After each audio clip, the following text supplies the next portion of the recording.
ছাত্র জনতার ঝাঁটা পেটা খেয়ে পালিয়ে গিয়ে এখন দেশ ধ্বংসের ষড়যন্ত্র করছে সে, এমন মন্তব্য করেছেন সাবেক স্বরাষ্ট্র প্রতিমন্ত্রী সোহেল তাজ। ধর্মীয় সম্প্রীতি নষ্ট করে লাশের উপর দিয়ে ক্ষমতায় ফিরে আসার চেষ্টা করছে। বৃহস্পতিবার নিজের ফেসবুক আইডিতে এমন একটি পোস্ট দিয়েছেন সোহেল তাজ। আওয়ামী লীগকে উদ্দেশ্য করে দেয়া এই ফেসবুক স্ট্যাটাসে তিনি কোথাও দলটির নাম উল্লেখ করেননি। তিনি লেখেন, হত্যা, গুম, খুন, গণহত্যা, নির্যাতন, নিপীড়ন গণতন্ত্র ধ্বংস করেছে, দুর্নীতি করে লক্ষ লক্ষ কোটি টাকা বিদেশে পাচার করেছে, দেশটাকে শেষ করে ছাত্র জনতার ঝাঁটাপেটা খেয়ে পালিয়ে গিয়ে এখন দেশ ধ্বংসের ষড়যন্ত্র করছে।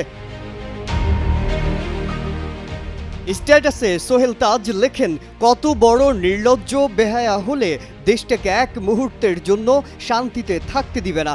প্রথমে ডিজিটাল জুডিশিয়াল কুর চেষ্টা, তারপর একের পর এক অপচেষ্টা আনসার বাহিনী দিয়ে। ব্যাটারি রিকশা, নূর হোসেন দিবসে ট্রাম্প কার্ড, ঋণ নেয়ার প্রলোভন দেখিয়ে শাহবাগে মানুষের জমায়েত করার চেষ্টা করা হয়েছে।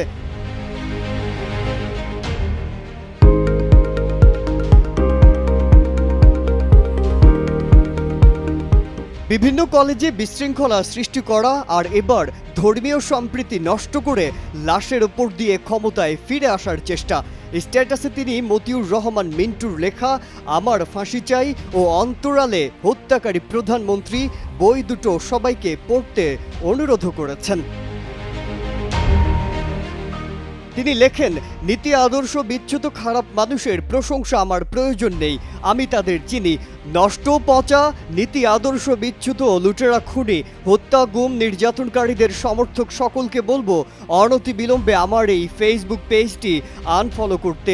আর অনুরোধ থাকবে নিজের বিবেককে জাগিয়ে আত্মোপলব্ধি, আত্মসমালোচনা করে অনুশোচনা করার। মাজহারুল আলম, কালের কণ্ঠ।